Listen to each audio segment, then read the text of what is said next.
really a pleasure to welcome you to this symposium reflecting on the 20-year legacy of the Advisory Committee on Human Radiation Experiments, which we will go back and forth between calling the Advisory Committee and ACHRE, which is the initials of the Advisory Committee. I had the privilege of serving as this committee's chair, and I now have the distinct pleasure of opening the retrospective. Before I begin, it's important for me to acknowledge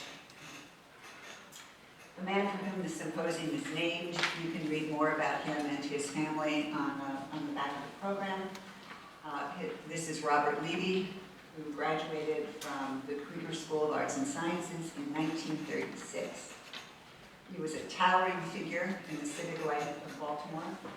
In addition to his extraordinary service to Johns Hopkins, he was both a trustee of Johns Hopkins Hospital and of Johns Hopkins University. Mr. Levy was instrumental in revitalizing the downtown of Baltimore, and he served on the board of many Baltimore institutions.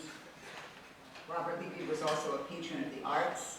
He gave generously to the Baltimore Symphony Orchestra, and with his wife, extraordinarily generously to the Baltimore Museum of Art, where an outdoor sculpture garden, which was their gift to the museum, bears their name. I never had the privilege of knowing Mr. Levy, but I've had the great privilege of knowing his children. Alex Levy is the chair of the advisory board for the Berman Institute, and his brother and sister, Richard and Sandra, also continue with Alex a wonderful family tradition of philanthropy and giving of themselves to the city of Baltimore and beyond. So I want everybody just a moment to thank Robert Levy and the whole Levy family for this experience. I also have the very sad task of acknowledging that in the 20 years, we have lost 3 people who were very critical and important to those of us who were involved in the Advisory Committee on Human Radiation Experiments. One is D.A. Henderson, who is, of course, a tremendous loss for this entire institution and for the world. Some of you may not know that D.A. Henderson was in government. He was in the Clinton administration at the time of the Advisory Committee, and he was our federal official from the Department of Health and Human Services. There was one generally assistant secretary who was assigned to the committee from each of the departments, and D.A. Henderson was ours. So in addition to the amazing, extraordinary accomplishments and contributions of D.A. Henderson to the world writ large, he made an extraordinary and wonderful contribution to this effort. I also need to acknowledge Jay Katz, who was a member of the committee and a giant in the field of bioethics. Everyone here who is a student of the field knows of and is aware of the extraordinary role that Jay Katz has played in bioethics generally and in understanding the history and significance of human experimentation in particular.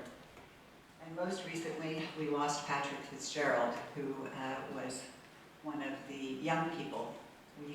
Some of whom are here and look just as young to me as they did then, but never mind. We used to call them the juniors with great affection. They were the young people on the staff who did so much of the work that made it possible for us to be successful. Patrick was a newly minted PhD in philosophy at the time. He went on to have a lovely career as a faculty member in philosophy. He also was the one romance that came out of the advisory committee. He subsequently went on to marry Miriam Boland, who was another one of our juniors, and they had a lovely life until Patrick was diagnosed with a very serious cancer a few years ago when we lost him about a month ago. So that's just an acknowledgement of some very dear people without whom we would not have been the success that we turned out to be. So, for those of us who are here today who were committee members or staff of the advisory committee or in federal government at the time, the advisory committee needs no introduction. All of us have our own memories of the committee's origin, its work, and its impact, and we will be hearing some of those perceptions and memories over the course of this morning and this afternoon. But for some of you, the Advisory Committee on Human Radiation Experiments, ACHRE, really has no resonance. And my job this morning is to try to provide a little history so that you can put what the wonderful panel sessions over the course of the day will be discussing into some kind of context. I'm going to try to shorten my remarks a little bit just to try to keep us on schedule, but it's hard because there's so much I want to say about this experience. I need you to start by imagining that it's 1993. It's a very long time ago now. It's early in the first term of President Bill Clinton. I'm almost at the first term of the first President Clinton, but I'm holding off because you never know. Anyway, the Secretary of Energy in Clinton's administration, Hazel O'Leary, is at a press conference, 1993. She is asked by a reporter to comment on secret radiation experiments involving unwitting American citizens. Secretary O'Leary's response, and I'm paraphrasing here, I didn't do the due diligence to dig up her exact comment, was something like the following: oh my gosh, right, if this has happened, that would be awful, that would be terrible, and compensation may well be in order. Well, as it turns out, a reporter, Eileen Wellsome, at the second largest newspaper in Albuquerque, New Mexico, right? So, not right up there with the New York Times, right? Had been doing an investigative series on some of these experiments, for which she later received a Pulitzer. It's likely that Wellcome based her reporting on a 1990, or got the idea for her reporting, on a 1985 report of a congressional committee hearing chaired by Congressman, now Senator Ed Markey, entitled America's Human Guinea Pigs. Now, curiously, Markey's report garnered almost no attention, and we will probably have some discussion about why that was the case. And no discussion from the scholarly bioethics community either. We were like unaware of this report with this provocative title, America's Human Guinea Pigs. By contrast, Wellsome's work did garner a lot of attention, perhaps in part because Secretary O'Leary mentioned the compensation word. Hard to know. Other newspapers across this country, in Boston, in San Francisco, and elsewhere, followed suit. They began to investigate further allegations of experiments in their areas, and it became a big news story, including nightly news coverage when this was at a time in which people literally watched 3 networks, nightly news that mattered. All right. ACHRE was created by President Clinton in January 1994 in response to these mounting allegations of human rights abuses in what were called government-sponsored radiation experiments conducted during the Cold War.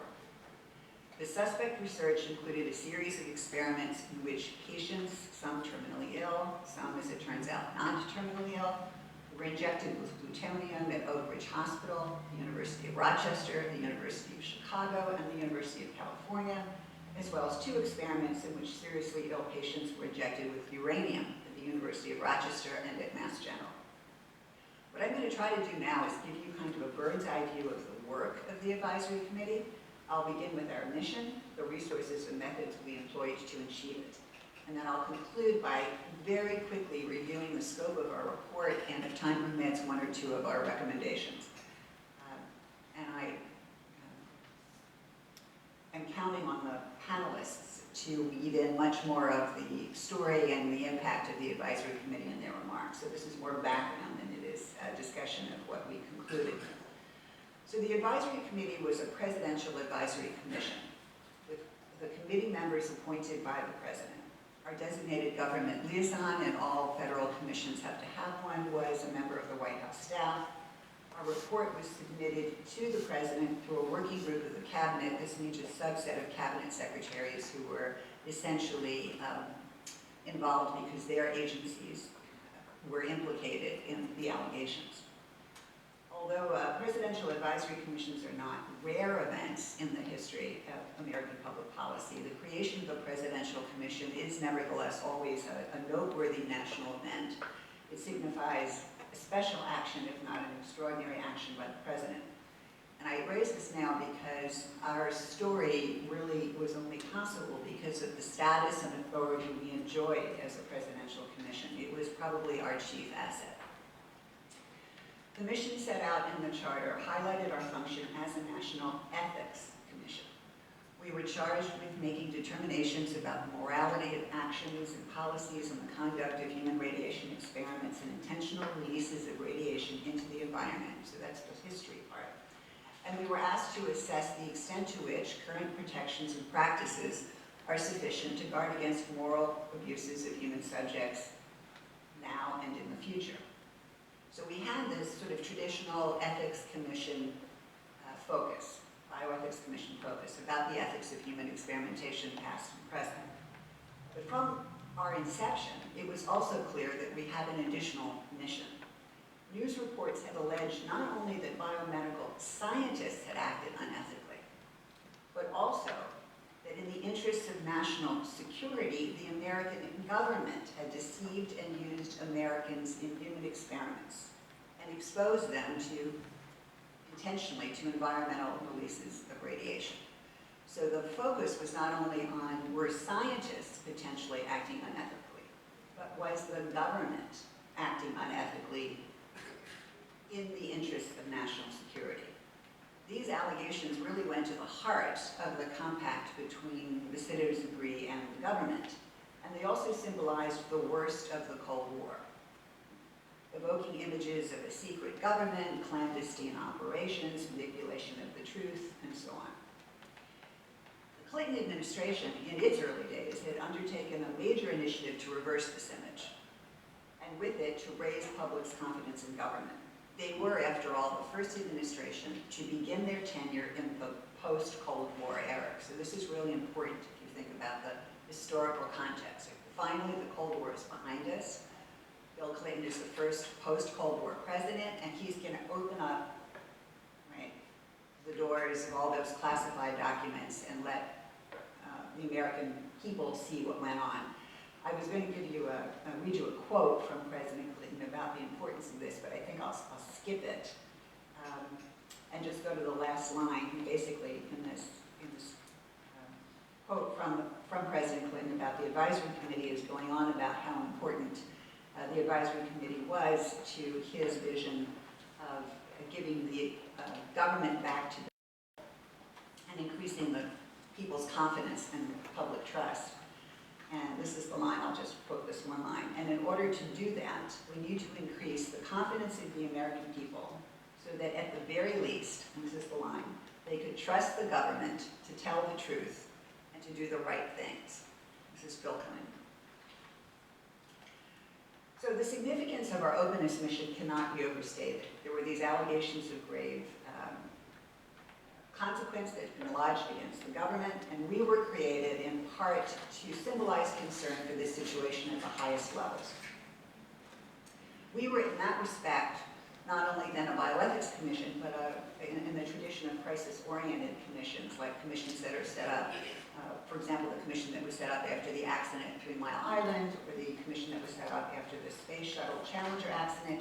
These kinds of commissions are intended to bolster public trust in government candor in the face of scandal or disaster. So here we have a scandal, and part of our role is to establish and assure the American people that we independently are investigating, and you can trust the government is not covering it up because these independent people are going to look into it.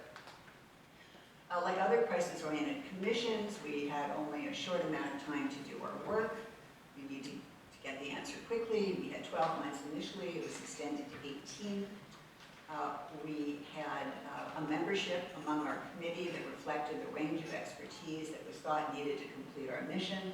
I won't go through all the numbers, but we have colleagues here who will be speaking who are members of the committee and who will represent all the disciplines that included backgrounds in radiation oncology and biology, nuclear medicine, epidemiology, biostatistics, public health, history of medicine, law, bioethics, so on. We had 44 staff. They mirrored the disciplines on the commission. We also had one member of our committee, who was a representative of the general public. Lois had a very enormous burden on her shoulders, representing all of the American public. She was a banker by background, who had had local IRB experience. She had served as the layperson on the IRB at her state university. Our charge was enormous.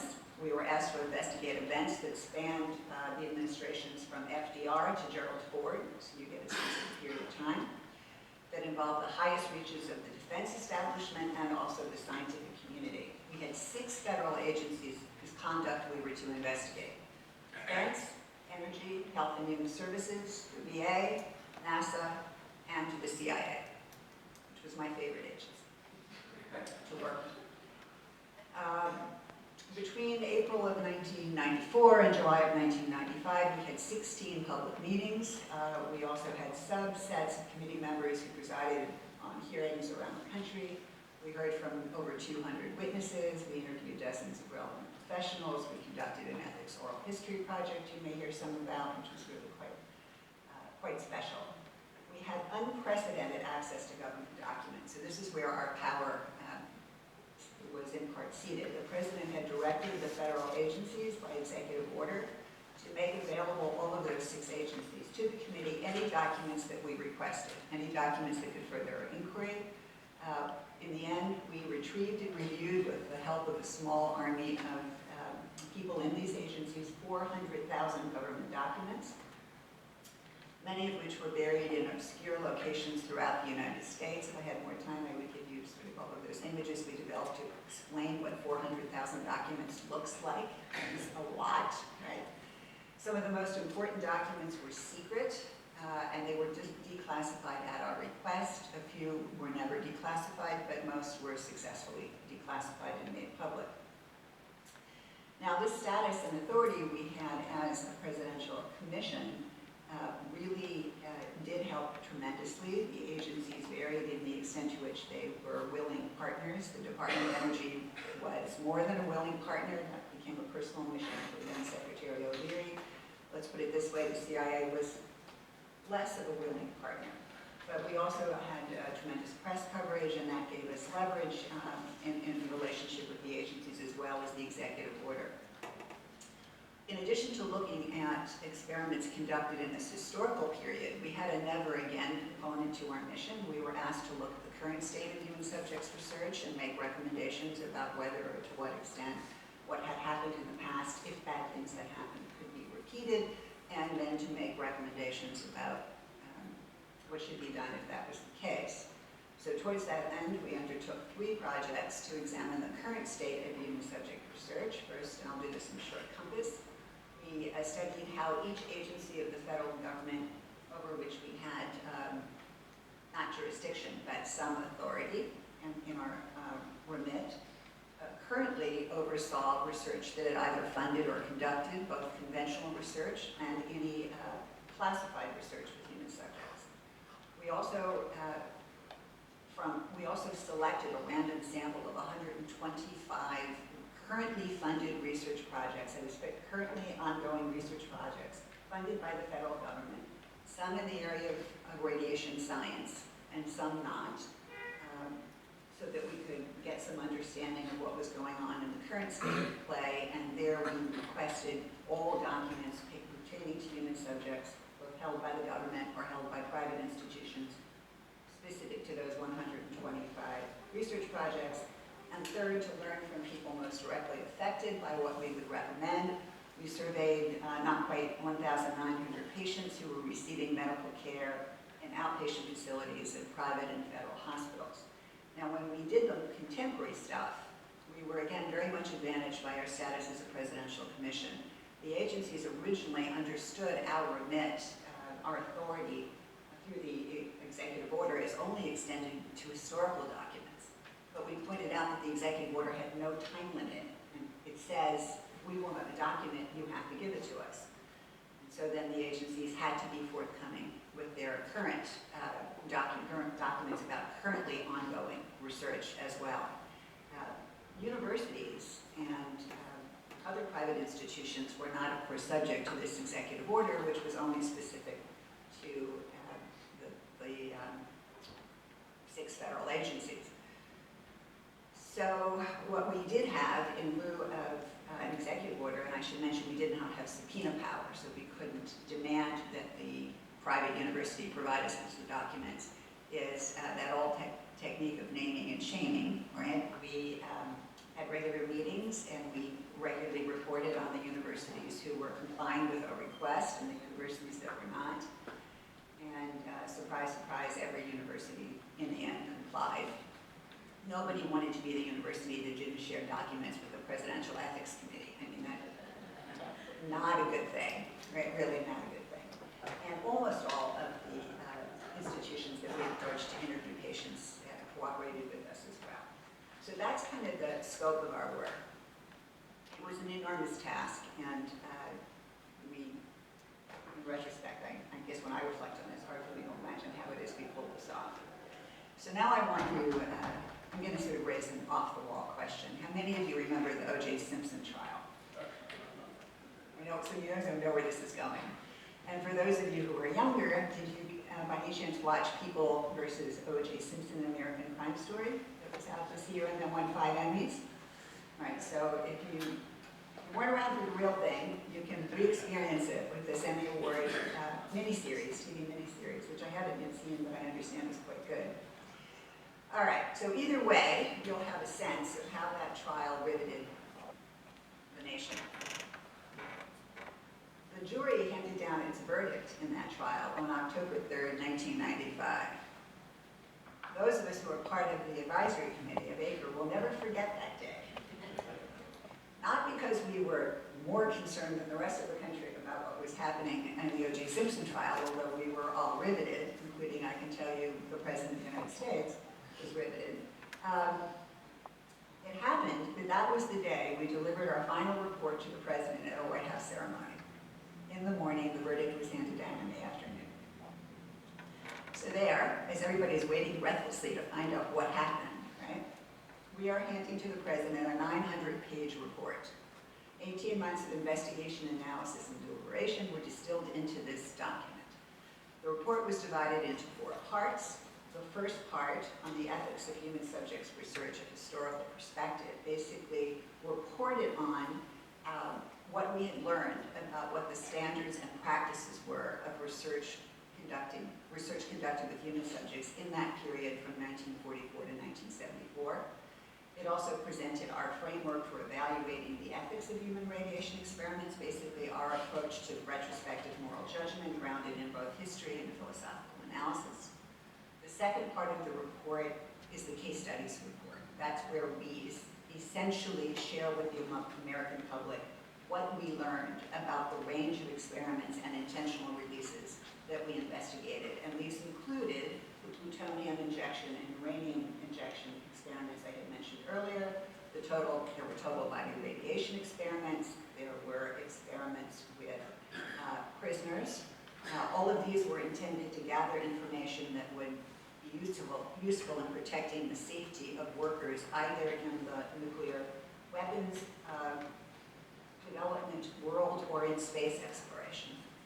We also have chapters on experiments that were conducted with children. They were largely institutionalized children, as well as the experience, what we had learned about the experience of atomic veterans, uranium miners, Marshall Islanders, and those downwind of intentional releases and other contexts.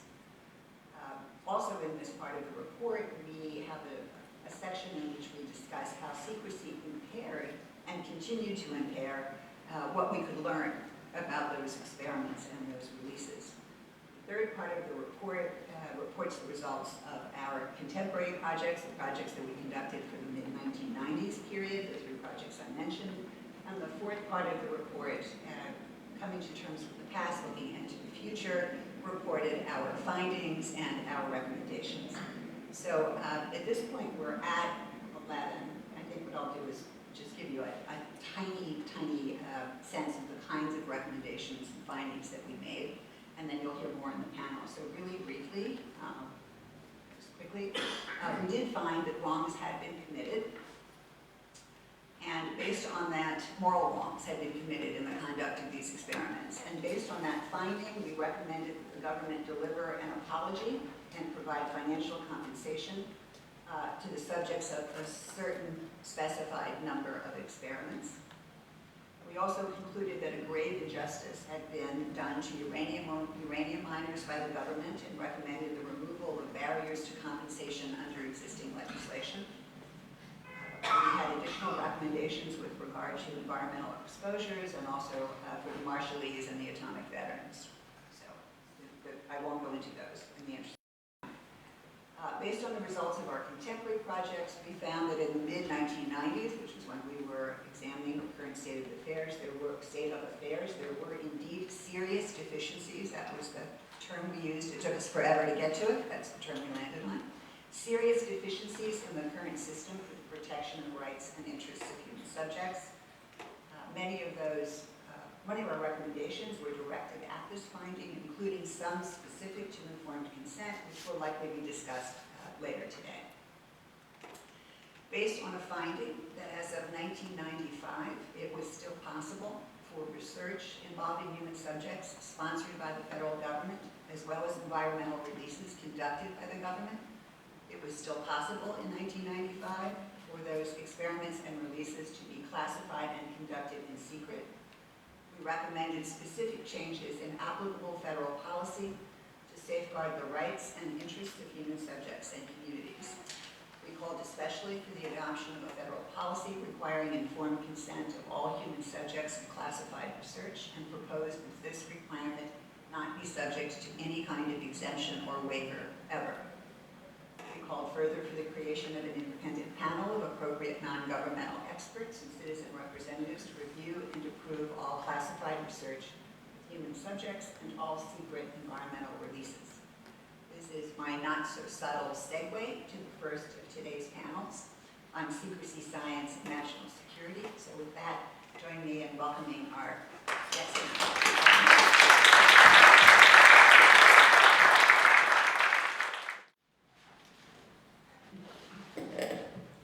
Love it, Jonathan.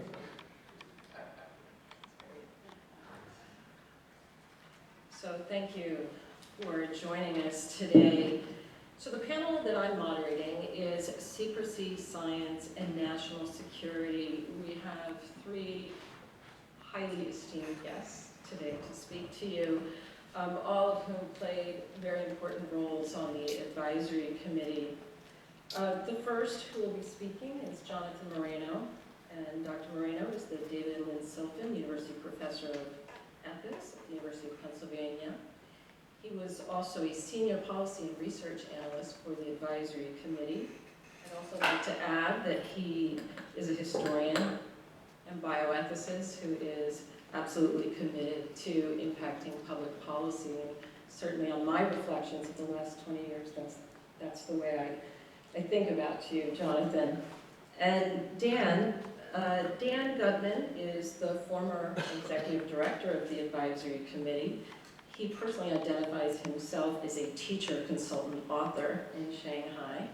And so he has been in Shanghai for quite a while, making a difference there. And when I reflect on Dan, I think of him as a persistent advocate for those who might not otherwise have a voice, or who may not be in positions of power.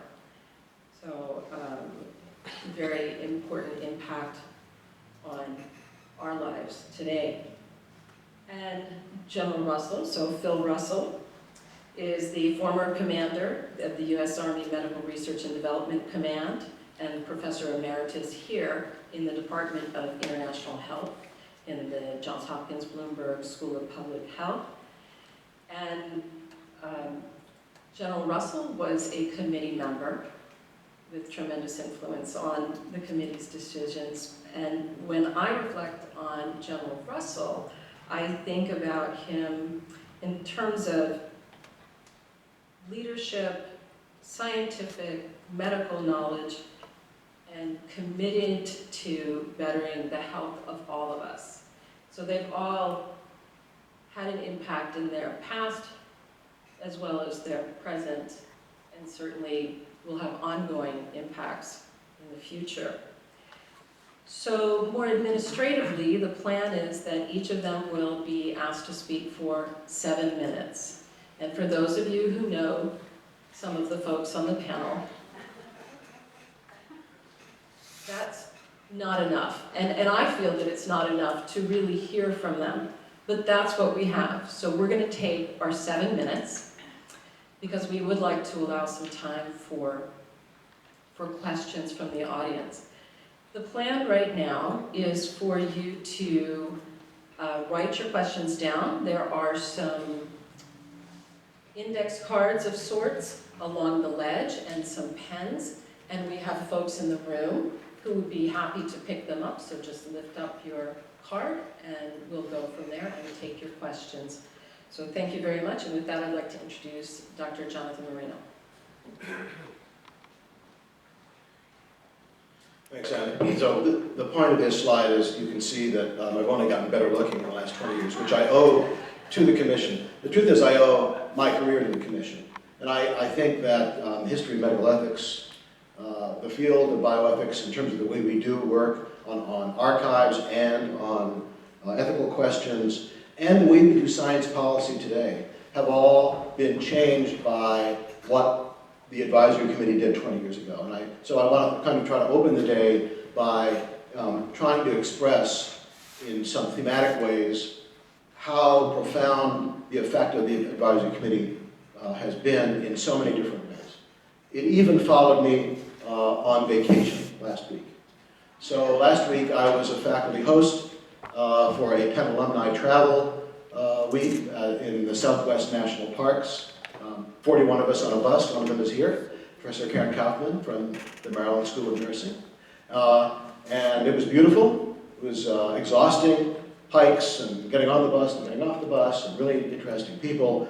And we started out in Nevada, which of course in Las Vegas, not far from the Nevada test site, about an hour away, where you can go if you go to the public health meetings, which are unaccountably, oxymoronically held in Las Vegas every once in a while. You can also go and protest at the test site. And so my obligation as a member of that week as the Penn faculty host was to give a couple of talks. What am I going to talk about? Bioethics in the national parks. Well, of course, we started out in Las Vegas, so the thought process started. And we had these wonderful experiences like this. Everybody took pictures like this, Moab, beautiful. Turns out that about 2 miles from the hotel where we stayed, with this beautiful site, there are the mill tailings. So the mill tailings from the uranium mines. And everybody else was excited about the big red cliffs. I was excited about seeing the mill tailings. So these are the mill tailings. Right here, that little reddish mound. And these mill tailings are still, of course, radioactive. They're fenced off. They're always being watered down so the wind doesn't blow them around. And according to our guide, it'll take 15 or 20 years for them to be deposited where they presumably will do no harm. So here we are at the epicenter of one of the important incidents that the advisory committee reviewed. So I gave my talk, and I was able to put up this very slide and say, gee, look at this, human radiation experiments, here we are. And I was also able to point out that one of the key documents for the advisory committee was signed by this man, Charlie Wilson, the Secretary of Defense under Eisenhower, who on February 26, 1953, signed a top-secret memorandum that specified what they didn't identify as, but was the Nuremberg Code for atomic, biological, and chemical weapons experiments. And after I gave my talk about Engine Charlie, as he was called, the man who said, what's good for America is good for General Motors, he had just been the president of General Motors when he joined the Eisenhower administration as Secretary of Defense.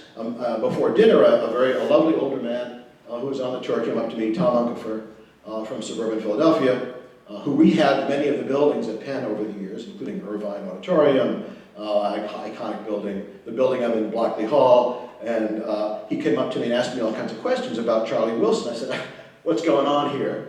Turns out that his father was Charlie Wilson's first cousin. And he remembers Charlie Wilson very well as a child. Wilson once landed at an airport to visit them in a Cessna, and he complained that the government made him take this plane with guards and so forth. The point of this is the advisory committee follows us everywhere. It's not just me. Among the important fields, I think, that the advisory committee opened up, particularly in my career, and it was a complete, whatever I've done the last 20 years, I owes it very much to Ruth and Dan and colleagues on the advisory committee, on the committee and on the staff, has established the fact that bioethics and national security is a legitimate field of inquiry. On my part, I found that not only could one do an historical assessment of the history of human experiments, atomic, biological, and chemical weapons experiments after the episode in the fall of 2002 of the anthrax attacks. That led us into the field of bioethics and biosecurity. And then as I started going to meetings about neuroscience in the early 2000s, like a lot of bioethicists looking for something else to do, I appreciated that neuroscience and ethics and national security also came together in a very important way. Therefore, the work at mine was. But I was by no means the only one. I think the advisory committee deserves a lot of credit for opening up the field of dual use ethics, history of ethics, technology assessment. It's not a term. I think dual use was not a term. Correct me if I'm wrong, Ruth and Dan, and Jeff and Ann and others. I don't think the term dual use was so much in evidence in the 90s when the advisory committee was doing its work. But it has emerged. And I think you have to see the work, and I just pulled a few titles out here. Much of the work that's being done on dual use is, it owes its background to the framework that the advisory committee established. And with the chair of the current President's Commission here, Lisa Lee, I think very, very much that the work that was done on Guatemala, on the STD experiments in Guatemala from 46 to 48, called Ethically Impossible, that work, the understanding of the context of that, the framework that the advisory committee established for that period, I think was very critical to the work that was done, which I think was a very successful report. I want to point out also that the field of national security and bioethics is expanding in surprising ways. So for example, there's this doctrine that people are tossing around in the national security planning world called the third offset. The third offset is the success of the first offset doctrine, nuclear weapons, the second offset doctrine, precision-guided munitions. The notion of an offset is what gives us asymmetric advantage over our enemies. The third offset is, which I don't have time to talk about, involves neurotechnologies that all have something to do with raising ethical issues about emerging technologies. All of which will have to have a first user, a human user. They will all involve human experiments of one sort or another. I think, again, we're going to see the influence of the advisory committee in that area.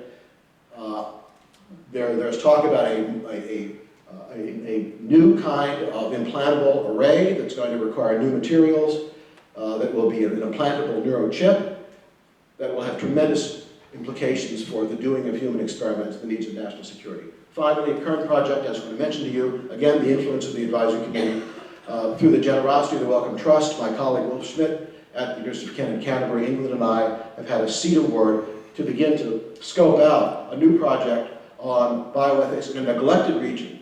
Not only neglected by bioethicists, but neglected by historians in general, the socialist countries in Central Eastern Europe during the Cold War.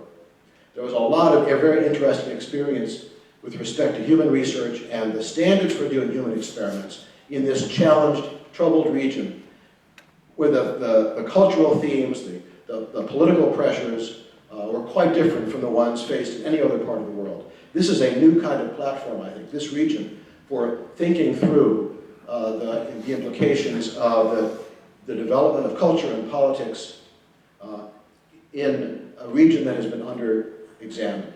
I think we can learn a lot about how all of these forces come together to develop new, novel standards for doing human experiments that we haven't thought about before. Now, I'm going to take one last chance, 1 minute, thank you, Anna, to say this. When we think about the phrase Cold War human experiments, this is our usual response.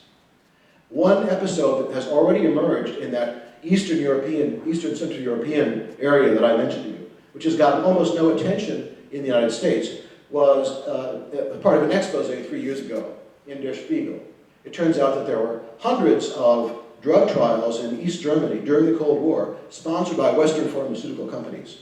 Der Spiegel announced that this was a scandal and needed to be examined, and indeed it was going to be examined by a distinguished historian of medicine, physician, ethicist, and historian at the Charité in the former East Berlin named Volker Hess. Volker Hess did that work.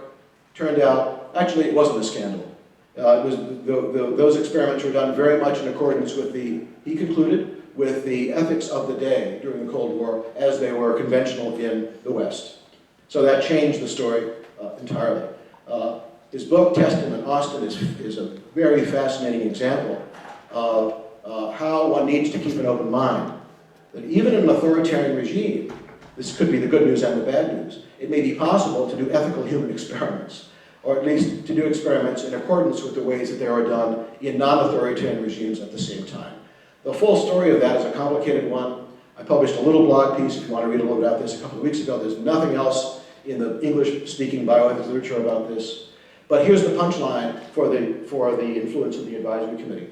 What East German agency negotiated with Western pharmaceutical companies to engage over 50,000 East Germans during the Cold War in drug trials? The agency was the Stasi. Now, exactly what role the Stasi had in organizing these trials, what their motives were, what they learned themselves that would have been interesting for national security purposes, we don't know. It requires further research. Finally, thanks to all my teachers. This is the staff and the advisory committee members, without whom, et cetera, et cetera. Thank you so much.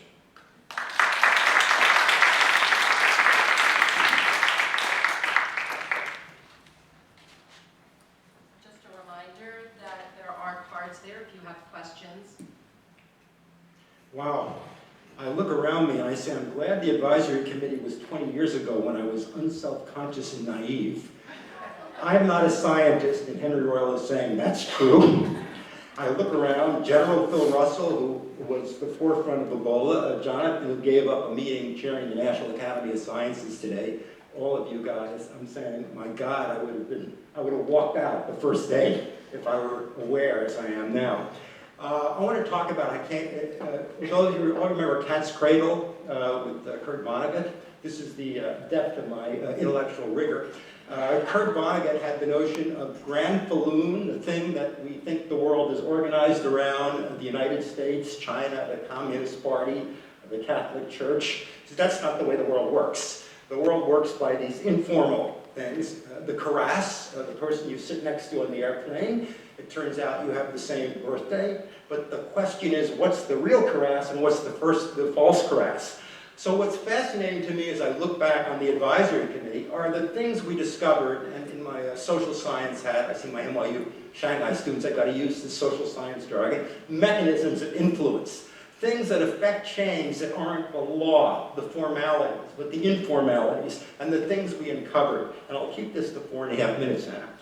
The surprising developments. When we started the committee, the savants, the conventional wisdom among the science community, and I apologize for representing that I know anything about the science community, you know, I get the legal deference, the lawyer's deference, was, look, this is a long time ago, the ethics were different, we were in a Cold War, we were fighting the Russians, you had to keep secrets. Or as one of our White House contacts said to me halfway through the committee, Dan, I hear you're doing a great job. You're finding a lot of people who did very bad things a long time ago. They're all dead. We don't do it anymore, so the president can say they're dead, so we can't do anything. No, it was a lot more interesting. And so I talk about 5, quickly, discoveries for me. And I'm sure Ruth is going to be saying, Dan, you didn't learn anything.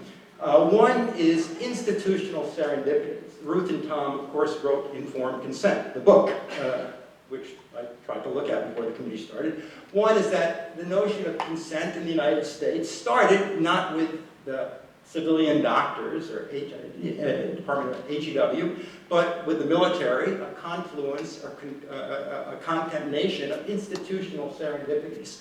One was tropical diseases. Phil is going to correct me on all this. Yellow fever and Walter Reed, where I guess you couldn't do animal experiments for biological reasons. You needed a human, you needed a healthy human, and good news, you had a lot of healthy volunteers in the military, right? So the institutional serendipity of starting in the military, which, you know, many people in today's world might not expect. In fact, as Jonathan mentioned, the Nuremberg Code, the only place we know that was ever subject application was in the Pentagon when President Eisenhower came in. To which, at the time the committee was looking at it, there were 2 responses. One were some people, I won't name names, their president saying, military, we can't take it seriously. To which Jay Katz has said, nobody could take the Nuremberg Code seriously because it couldn't ever be applied, right? So 1, institutional serendipities. 2, the clarity of ethical insight. This notion that, oh, you know, we only learned about ethics like in the last 30 years. The single most important documentary discovery in the archive classified vaults of Oak Ridge was a 1947 memo where the Atomic Energy Commission, where it had done these experiments in the Manhattan Project, said, you know, you really can't experiment with humans unless there is informed consent in writing. This was as clear, and Ruth and you all can correct me, but this was in the secret classified vaults. This wasn't anything that required Tuskegee, it wasn't anything that required, you know, thalidomide. And so we have, as human beings, the capacity to have these ethical insights. Then the third part, however, is at the same time the institutional imperative to keep secrets. The Atomic Energy Commission opened its doors in '47. The first chairman, many remember, David Lilienthal, very famous New Deal liberal. When he testified before the Senate to be confirmed for AEC commissioner, he was red-baited by, I think, Senator Hickenlooper. Said, aren't you a communist? Pardon this, my Chinese student. And he said, no, the difference between our system and communism is very simple. We respect the dignity of the individual. When he opened the doors, the AEC, he commissioned a report, Detlef Bronk, who went on to become head of Rockefeller, saying everything the AEC is going to do about biomedical research has got to be open. The only thing that will be secret is these national security secrets.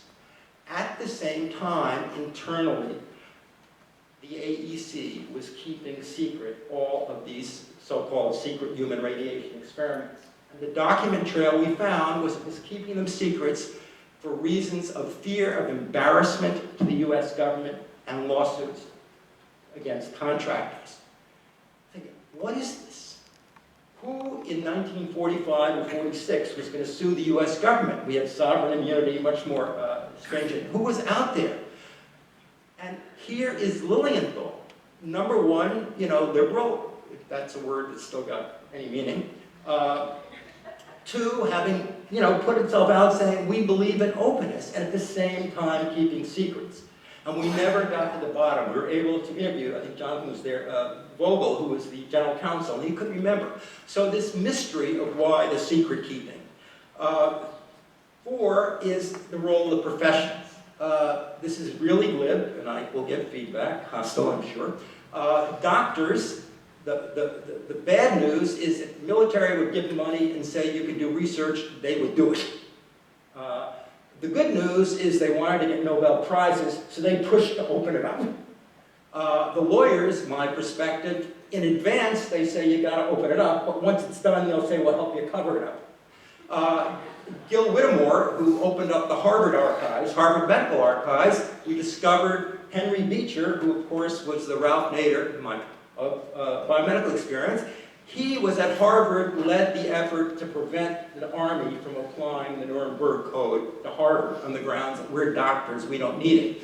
So the bivalence of the doctors and the lawyers, depending upon which. The final is the information, the question of information.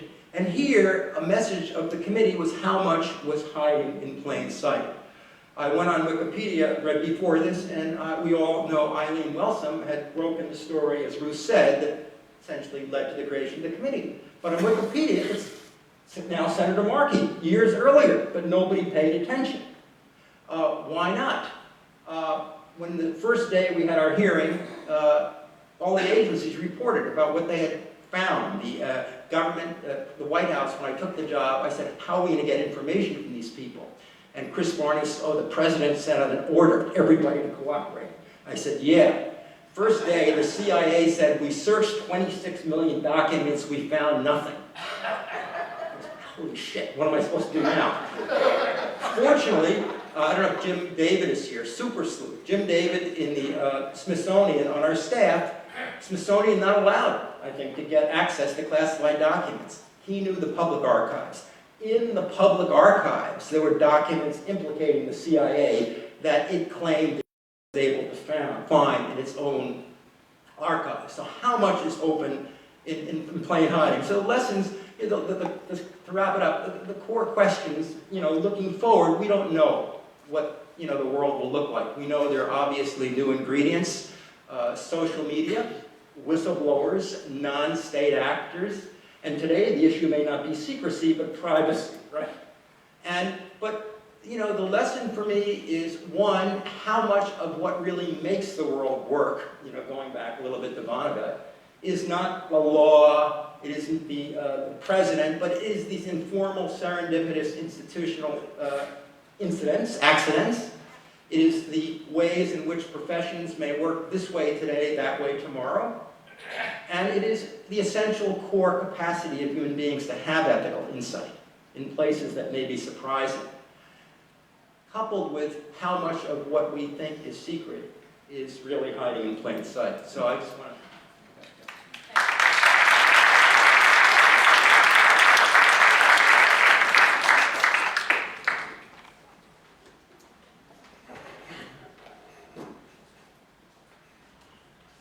One of my roles on the committee was teaching Dan in military medical history. The other was trying to explain to a group of academicians, teachers, medical researchers, how the military thinks and how the Defense Department views activities related to training and military medical research.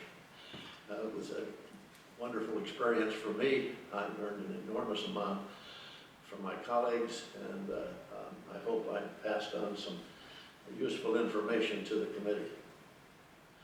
One of the issues we had to deal with was the exposure of troops to atomic blasts during the early stages of the development of the atomic bomb. The military viewed that as training. They had to train troops not to be afraid of the atomic weapon, and so they could operate in an environment. Others would look at that as an experimental exposure of people to radiation, and so the committee had to struggle with that. That's the whole issue of informed consent is something that I've been struggling with most of my life, most of my academic life. When is it necessary, and how much is necessary? Since in the last 2 decades since the committee reported, I've been involved in the whole issue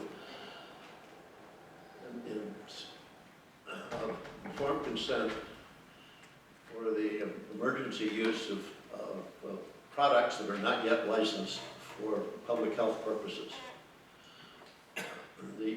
During the Cold War, and even later on, the Defense Department, mainly the Army, had a whole series of products that were developed for protection of individuals, vaccines, antitoxins, and some drugs, for protection against either biologic weapons or chemical weapons. But there was no route to licensure for these products. There was no way that they could be tested according to the FDA rules, so they remained in IND status, some for decades. And this included vaccines against Eastern encephalitis, Western encephalitis, Venezuelan encephalitis, tularemia, botulism, a whole list. And also some drugs that were useful for prevention of nerve gas effects. This kind of came to a head during Desert Shield in 1990. The DoD requested a special exemption from the FDA for the use of pyridostigmine for treatment for prevention of nerve gas effects in troops. Pyridostigmine was a licensed drug for the treatment of myasthenia gravis, but it was a different formulation used for the military for protection against nerve gas. The DoD asked for an exemption, the FDA granted it, and it was given to the troops in the first Iraq War without informed consent. This caused the Department of Defense no end of trouble after the war. The Gulf War syndrome became a political football, and stigmate was blamed by many. But on the other hand, it was the intentions for the use of that drug were, I think, the best, and the safety was very clearly proven.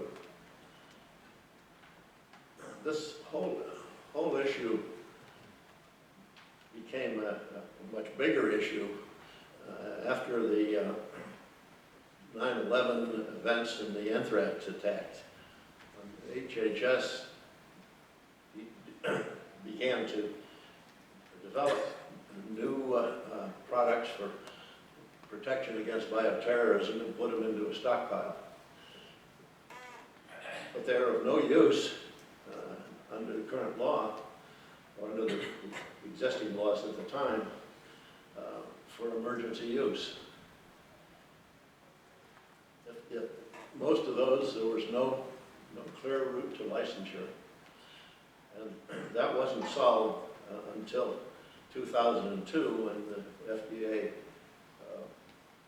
Congress passed legislation and FDA implemented the animal rule, which allowed licensure of products based on animal efficacy and a combination of animal efficacy and human safety testing. This did allow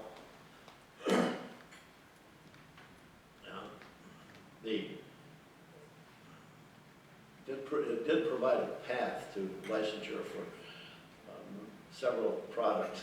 However, the implementation in the early days of was so rigorous that it was almost impossible to meet. And matter of fact, I don't think any vaccine was approved under the animal rule for about a decade after that. Balancing the need for informed consent versus the need for emergency use of a product that has proven safety to some extent and reasonable evidence of efficacy is a problem we still have not solved totally. We have moved ahead. The HHS developed a stockpile of anthrax vaccine, smallpox vaccine, botulism antitoxins, monoclonal antibodies against anthrax, all of which were and most are still in IND status and are very slowly moving through the licensure path through the animal rule. The one solution to the problem has been the passage of legislation that authorized the FDA to provide emergency use authorization. This was passed in 2004 with the BioShield legislation. As an aside, D.A. Henderson was very, very much involved and probably responsible for pushing the BioShield legislation through the bureaucracy and through Congress. The EUA legislation has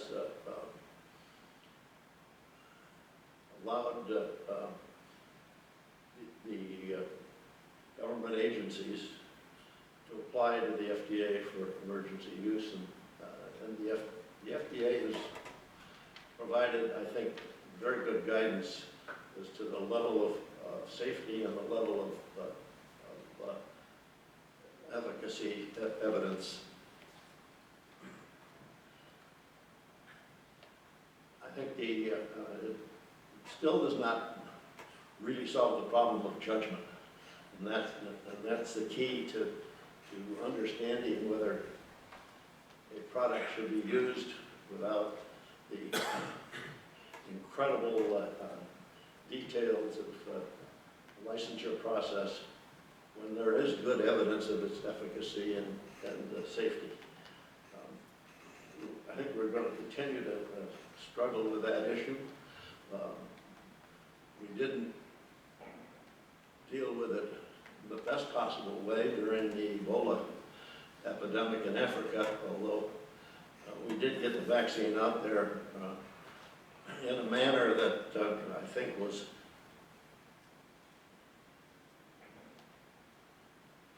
proper ethics in terms of the level of informed consent and the need for the vaccine in terms of protecting exposed individuals. And it turned out very well. It's going to remain to be seen whether we get the same good outcome with the necessary vaccines for Zika and chikungunya in the future. And I think it's going to be a challenge to the regulatory agencies, and it's going to be a challenge to the government officials as to how to move that through fast and safely, and what the level of informed consent should be.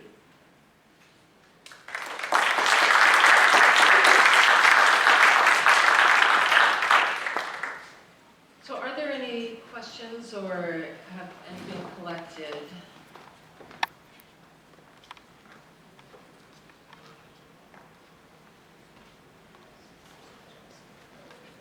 There are a few there.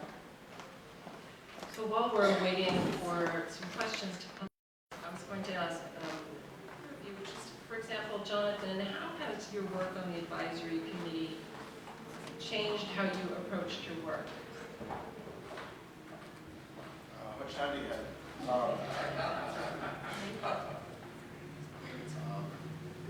Vividly etched in my mind is the moment when I walked out of my provost's office at SUNY Downstate in, I think it was March of '94, and his secretary handed me one of those arcade pink slips, message slip, that said, Ruth Faden, Johns Hopkins, has a proposition for you, which I should have said.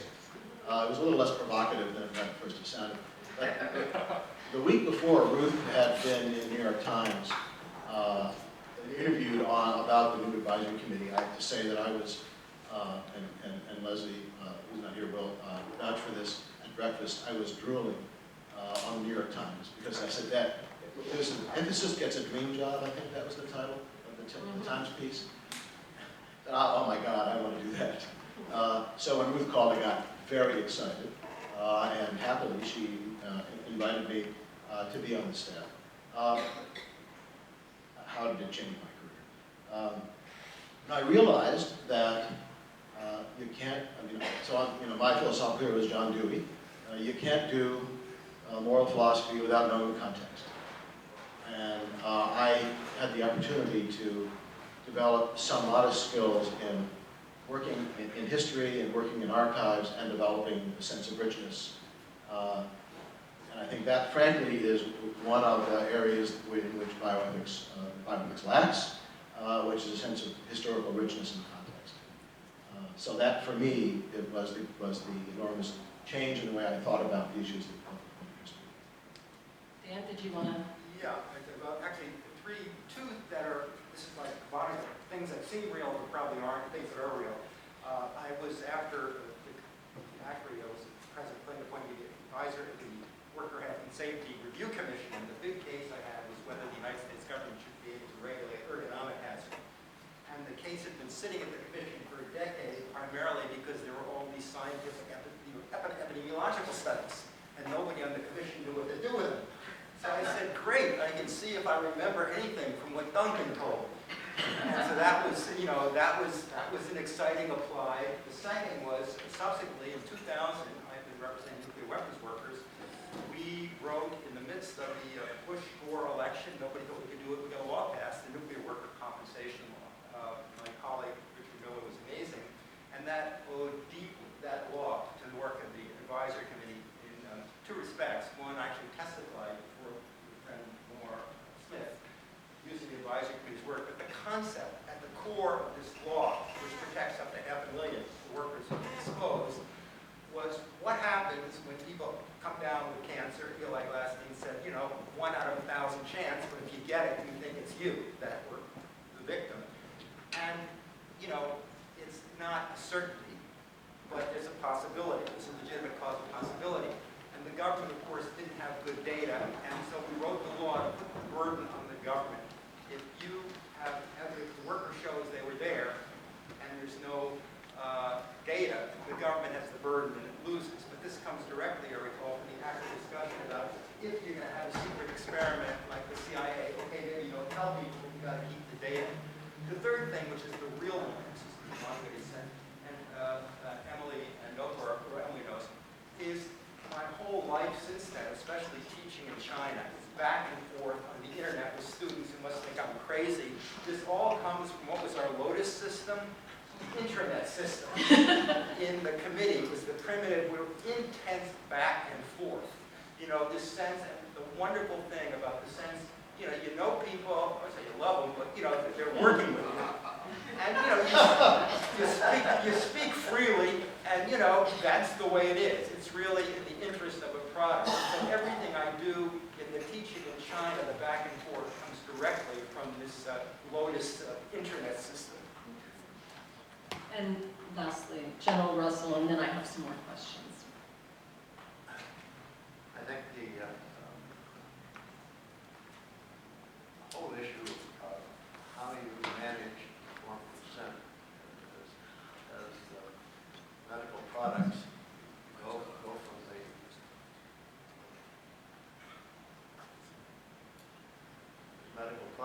from the laboratory through early testing and through the licensure process. And I learned a tremendous amount from my colleagues on the committee, and it stood me in good stead when I went back to work at HHS after 2000, or after 9/11. The whole issue of pushing the FDA and the Congress to first implement the animal rule gave us a lot of help, but it was a difficult push, and it was took a lot of effort. I think D.A. Henderson's efforts in pushing on those buttons was really important. Similarly, we recognized that we had to have some reasonable emergency use authorization to use a product that had not gone through the full detailed process for licensure. It was sufficiently safe and probably effective to justify its use in an emergency. The EUA legislation within the BioShield legislation, I think was very, very important. I was deeply involved in the original drafting of that, and I think my experience at the committee helped a lot with understanding how to do that. The one part of that legislation I think is very important is that there's an insistence on that all recipients of one of those products under EUA has to fully understand they can turn it down. They can say no. And that they don't have to give formal, written, informed consent, but they have to understand that they can say no. And I think that's an important factor. Thank you. I'm going to ask Jonathan to answer a question. Sure. So the question is, why have you shifted your presentation emphasis from Nevada experiments to Stasi East German experiments? I wanted to hear more about U.S. context and human subject research. So I hope that that shift was a progression, it was intended to be, and not an attempt to move away from the U.S. context. I've written a lot about it, other people in this room have written a lot about the U.S. context, but here's the point of that progression in the only 8 or 9 minutes that I had.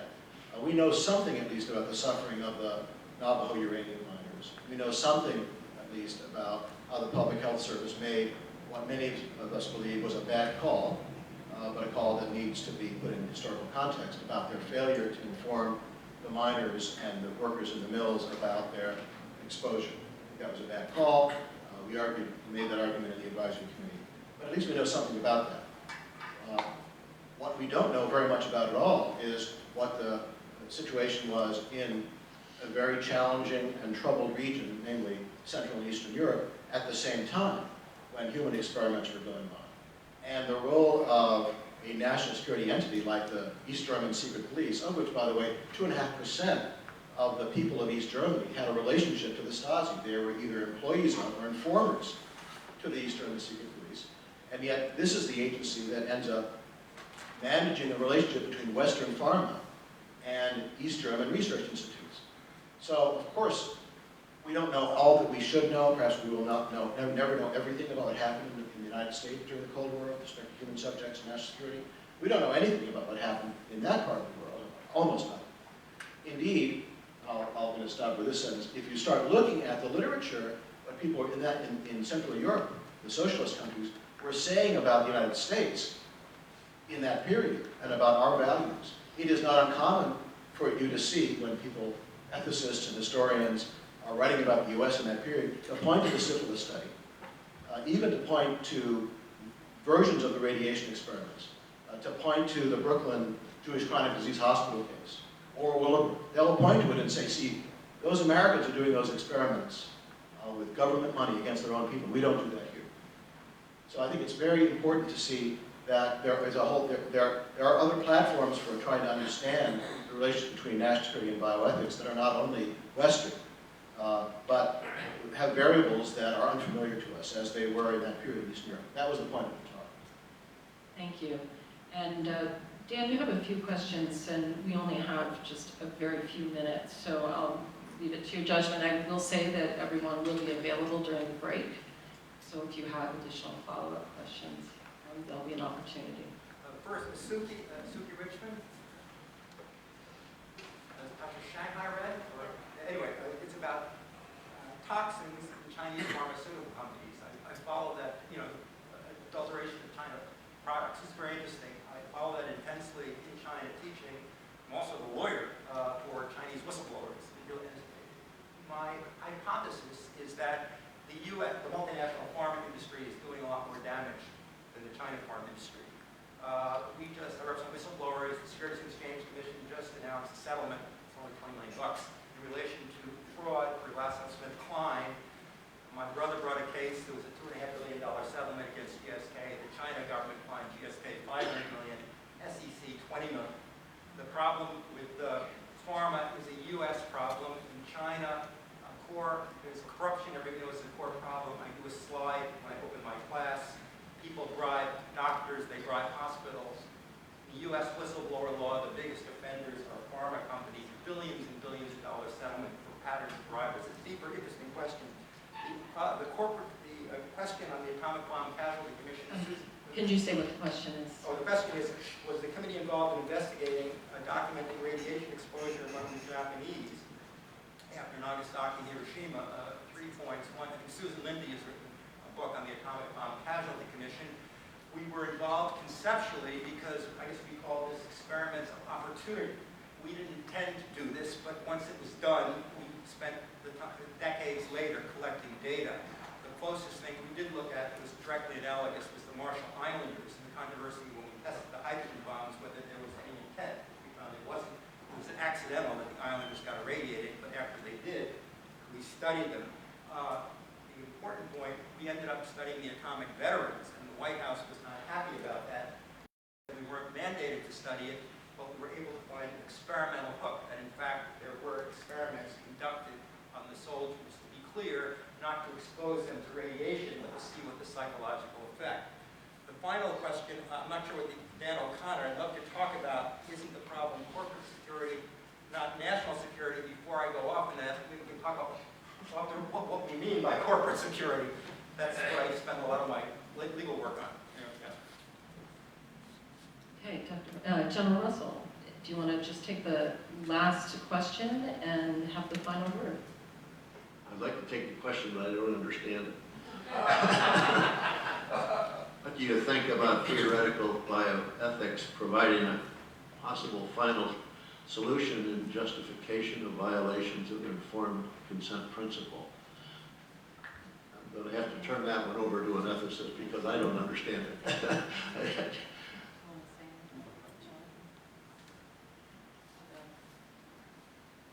Well, I'm not sure exactly I get the question either. I guess I would have to see a case in which bioethical theory has compromised the obligation to engage in informed consent. I would have to see that, and I have to get a sense of what the argument was. But one at the moment doesn't come to mind. Well, so much for a last word, if that's okay. Well, I wanted to thank the panel. I really appreciate your joining us today and all of you in the audience. So we will take a transition to the next panel. So we have a break until a little bit after 12. So if you do have any follow-up questions, feel free to approach the panel members, and we will get started again at 12:05 with a panel on informed consent.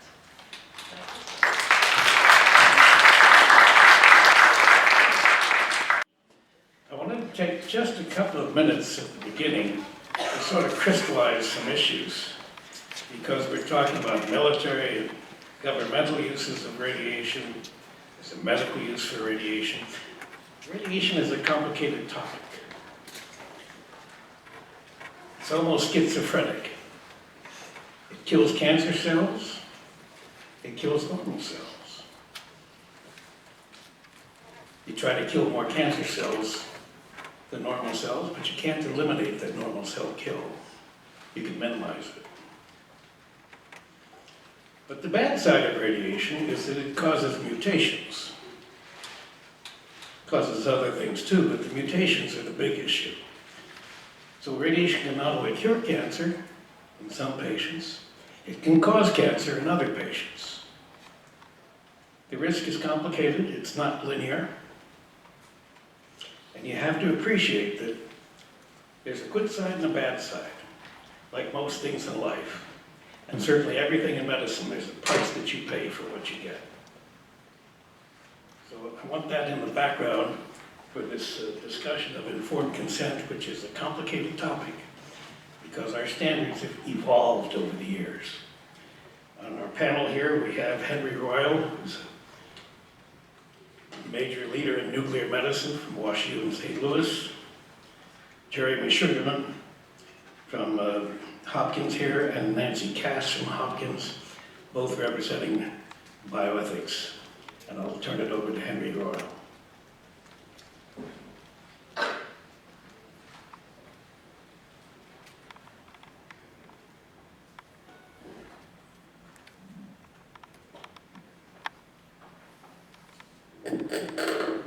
Thank you very much, Eli, and I want to thank Ruth and the organizers of this symposium for inviting me.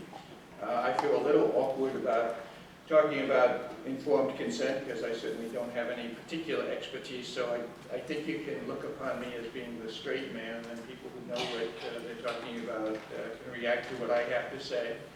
Certainly from my point of view, informed consent, on the one hand, it's, the foundation of doing ethical research, and on the other hand, it's no easy task to get informed consent. Because I'm going to be talking about radiation risk, because part of informed consent is getting people to understand what the risk is, I thought I should make this disclosure. I do earn a living exposing people to radiation. Some people will automatically dismiss anything that I have to say because they'll say, well, I'm biased. How could I possibly have an objective view about what the risk of radiation is? In my defense, I would say, you know, when I was a nuclear medicine trainee, one of the things that it seemed important for me to learn about is exposing, what the risks are of exposing people to radiation. You know, one of the first rules of medicine is do no harm, and so I think knowing about what the risks are and being objective about it is very important. So overview of what I'm going to talk about in the next 7 minutes. I don't know if I've ever been asked to give a 7-minute talk before. I want to give some memories of my recollections of some of the things that Jay Katz said. Some of those thoughts are really seared into my brain. I'm going to talk about risk communication, because again, it's very important for informed consent.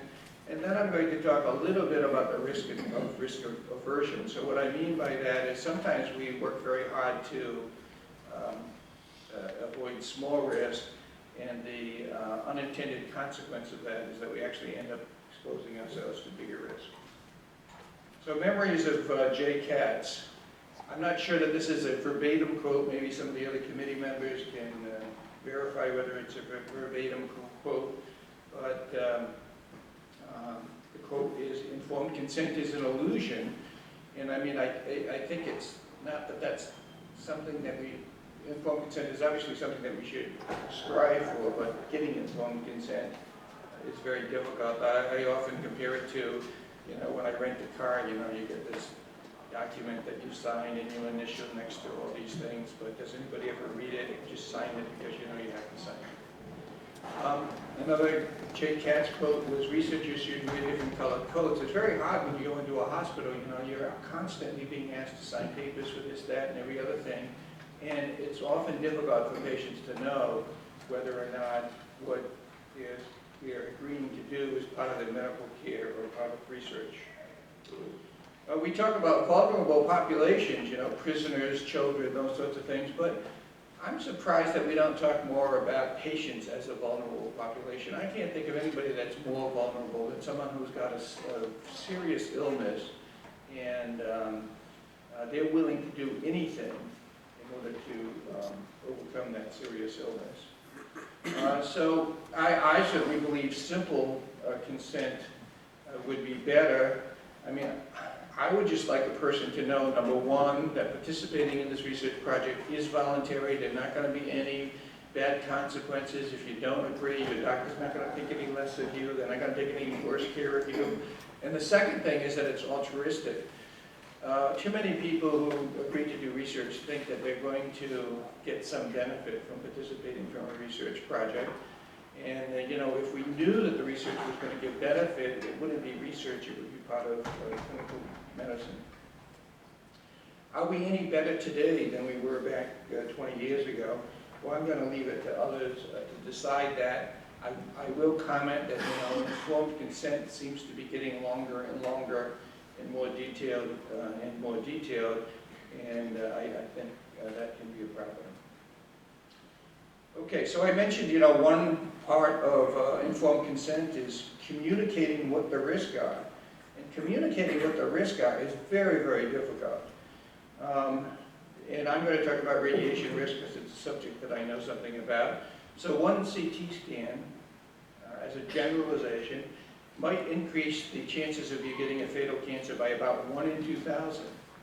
That means that your chances of dying of cancer might go up from 22% to 22.05%. So you could have that in the consent form. Someone's going to have a CT scan, part of research, and we tell them this is going to have a 1 in 2,000 chance of killing you. I can tell you most patients aren't going to say, I'm going to do that, if you tell them that something in the research has a chance of killing them. So usually that's not the way the risk is described in consent forms, at least not in my institution. Of course, the obverse of the 1 in 2,000 chance is that there's 1,999 chances out of 2,000 that absolutely nothing bad will happen to you. I mean, that would be another way of saying the same risk. The way that it's typically done, at least in my institution, and I think in many other institutions, is by comparing it to other things that patients are familiar with. Like you say, it's about 100 chest x-rays is what a CT scan would be. 3 years of background radiation. It's a fifth of the annual occupation limit. So people who work with radiation are allowed to be exposed to a certain amount every year. Or you can convert it to days of life lost. So if you have a 1 in 2,000 chance of dying of a radiation-induced cancer, and that cancer causes you to die 15 years prematurely, it comes out to be about 3 days of life lost. I must say, I don't know what the right way is to communicate this risk. I think people's reaction is going to be very different depending on how you choose to frame the risk. So I'm not offering a solution, I'm just presenting the fact that this is a difficult problem, risk communication. Interestingly, Year 7, which is National Academy of Sciences report about radiation effects, has publishes a review of what we know about radiation effects periodically. And in the last publication, they said, well, this graphic way of describing risk is the best way. And what they show you here is 10 times the dose that I was talking about, that is 10 CT scans. And they're actually assuming a 1 in 1,000 risk instead of a 1 in 2,000 risk because they're talking about acute high-dose radiation as opposed to chronic low-dose radiation.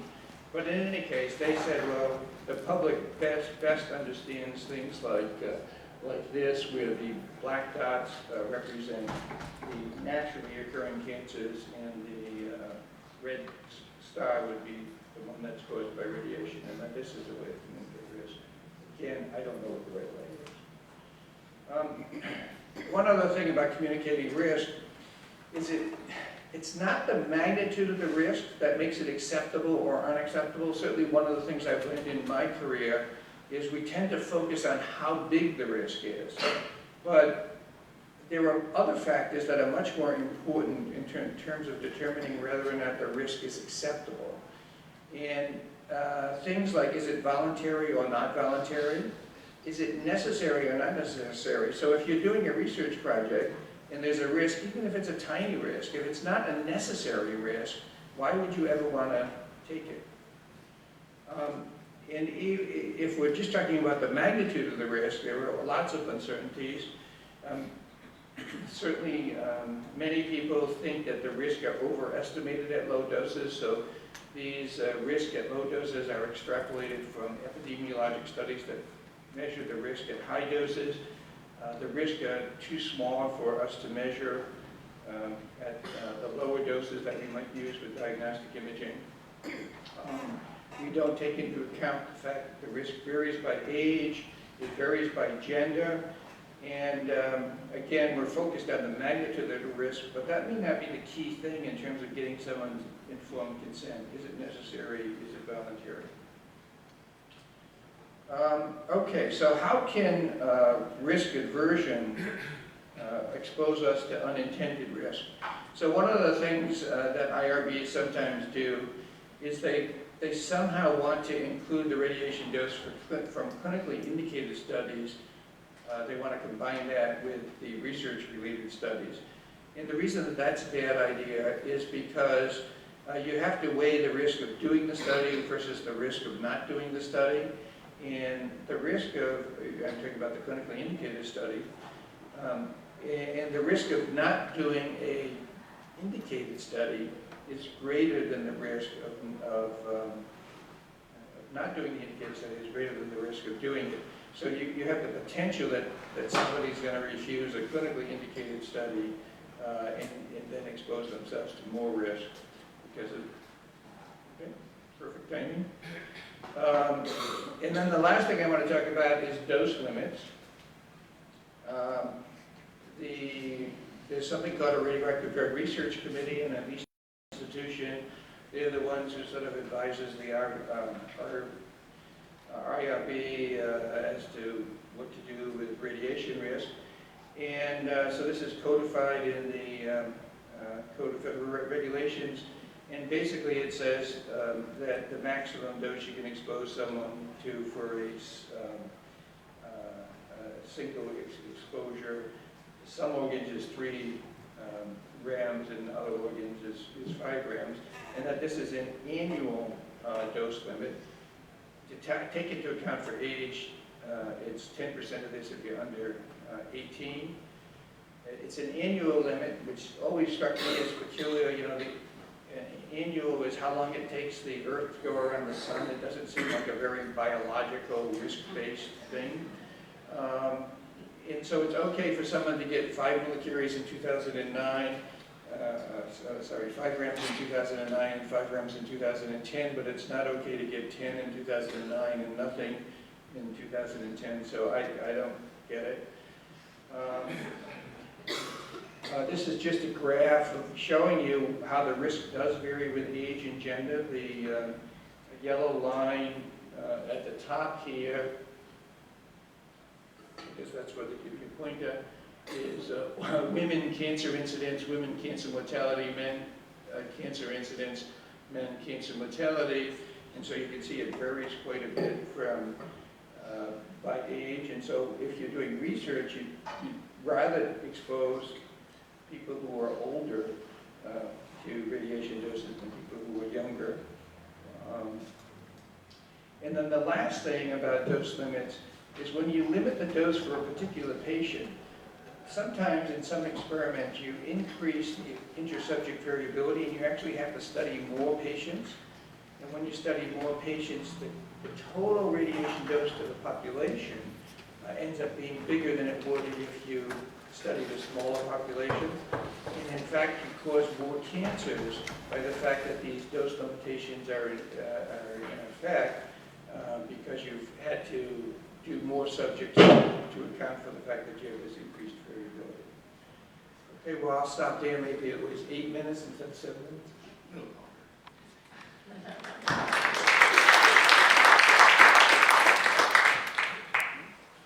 It's nice to have the opportunity to think about the years at the advisory committee and the 18 months, as well as everything from the beginning, going to the White House reception where Ruth Macklin got in the cab and said, "I want to say, Westgate at the White House, please." To the end day of sitting next to Reed Tuxen when the report was being given out, and the president apologized to all the victims, and he did it so easily, and he said, "We debated for weeks, and he did it so easily."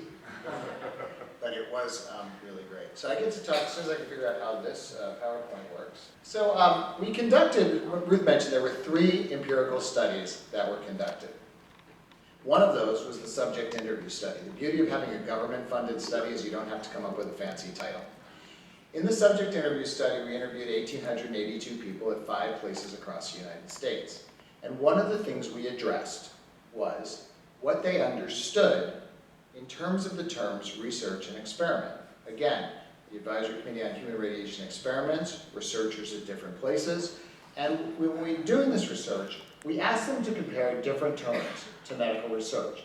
Medical experiment to medical research, medical study to medical research, clinical investigation to medical research, and clinical trial to medical research. All terms that were used somewhat interchangeably by people who are in the sort of research business. In each case, we asked them where they were more likely to get an unproven treatment, where they were better off, and where they faced greater risks. So what you can see here, for those of you who are close enough, asterisks here mean p-values, really cool p-values, okay? So, this slide, comparing medical experiment to medical research. Where are you more likely to get an unproven treatment? 52% in experiment compared to 16% in research. Where are you better off? 61% in a medical research and 11% in an experiment. Where do you face greater risk?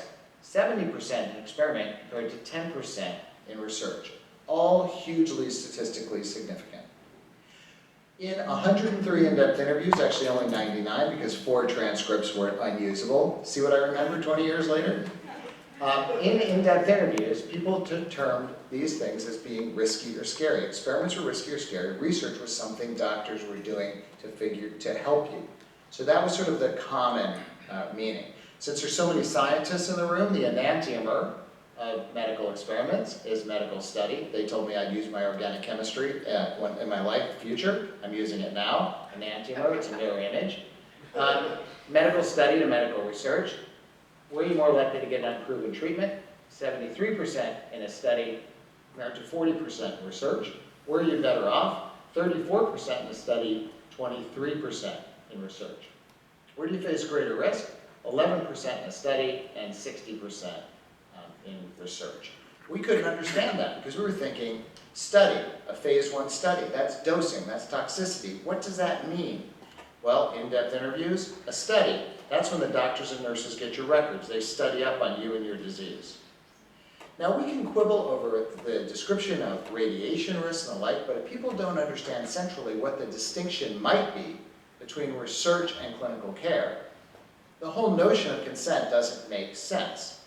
And so you may remember that the advisory committee actually had recommendations on point towards consent, which were driven by these empirical data. Just to close this up, and you can read the article or look at it in the report, clinical investigating, who's investigating what went wrong, clinical trial, it was time for Judge Judy or Wapner. So people might not understand these terms we use all the time. Now this crystallized for me and many other people the need to gather data about informed consent. Anecdotes of good consent processes, single law cases that are rehearsed over and over about the single bad things that happen to people who had things done to them without their consent and the like, take you only so far. But if we can see what are the general range of practices, what's that denominator look like, we should do it. And in the world of clinical research is being done because we don't know what's true. We don't know what's going to work, whether something's going to be better or worse than what it's being tested against.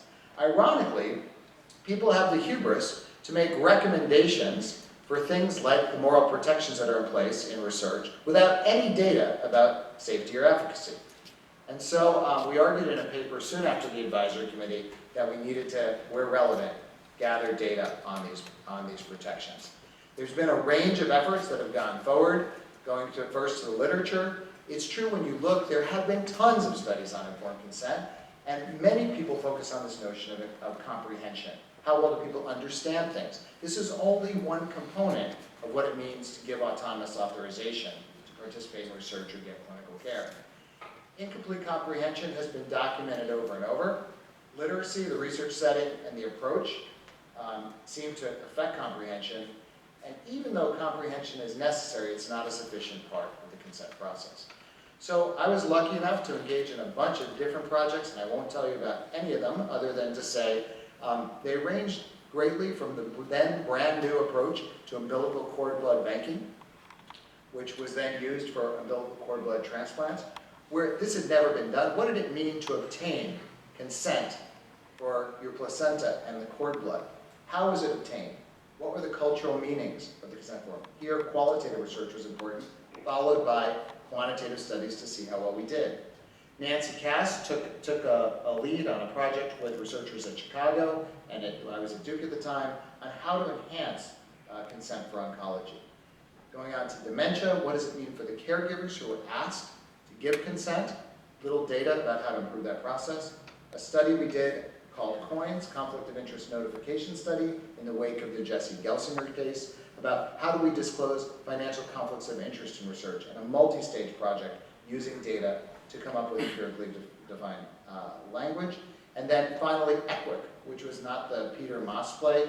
EQUIS, it was enhancing the quality of informed consent, which was a multi-year project to try to develop a way to actually measure in real time the quality of informed consent to be used in VA trials. What we learned is it's hard to assess consent, and that ACHRE's, how did you move that slide? That was good. ACHRE's seminal subject interview study highlighted the importance of gathering data. The empirical data have demonstrated that some promising approaches to improving consent actually fail, and that there are challenges remaining in how to measure it and how to do it, but it doesn't mean we should stop trying. Thanks.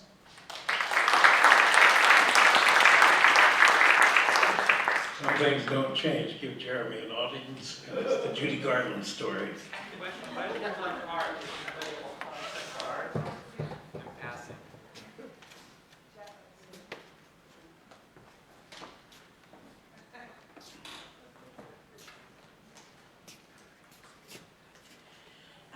Okay, I'm going to echo the thanks of earlier speakers to the organizers of this and to Ruth for giving me, with even my bit part in the advisory committee 20 years ago, an experience that clearly launched a very important interest of mine in research ethics.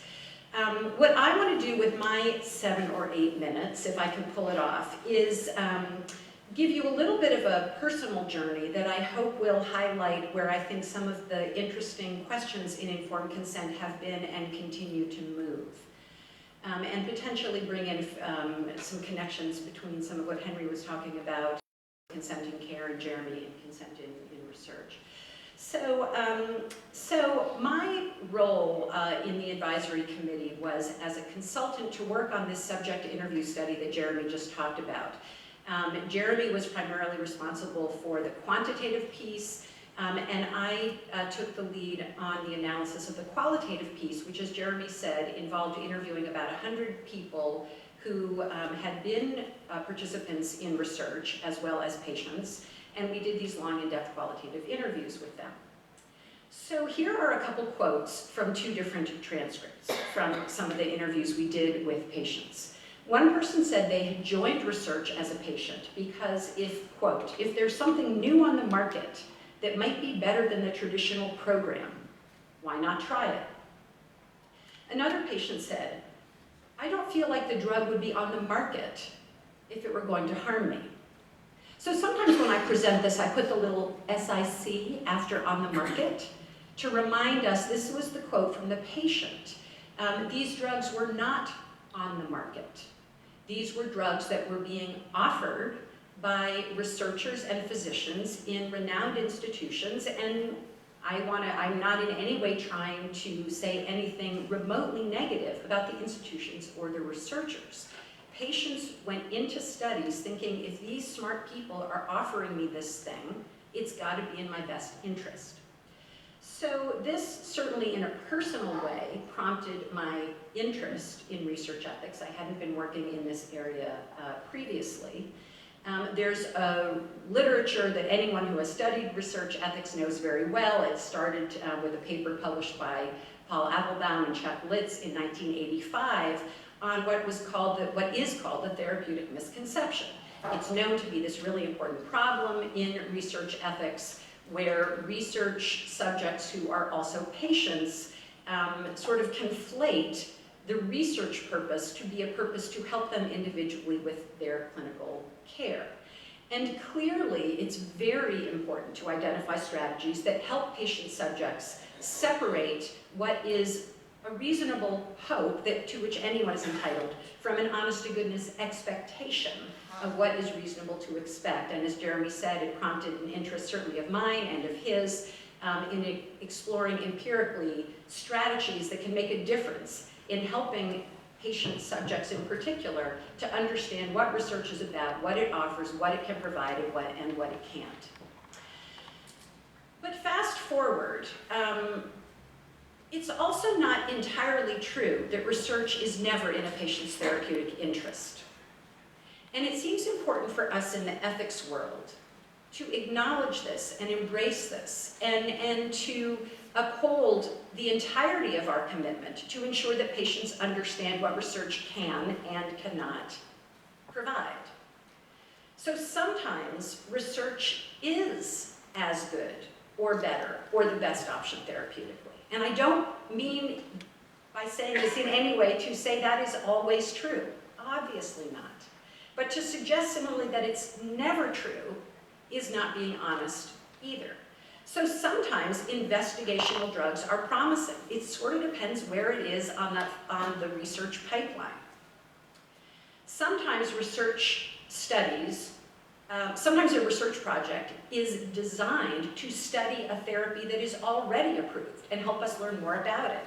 And sometimes, and increasingly true since this new agency, PCORI, has existed in the last 5+ years, research studies are designed explicitly to compare different approved therapies to each other so that we can learn in a way that we've never studied before, whether one is better than the other or whether one provides more side effects. Something else that has become clear to me through a project that I'll talk about in a minute that Ruth and I led, as someone in the field, I was remarkably ignorant about how much uncertainty there is in clinical care.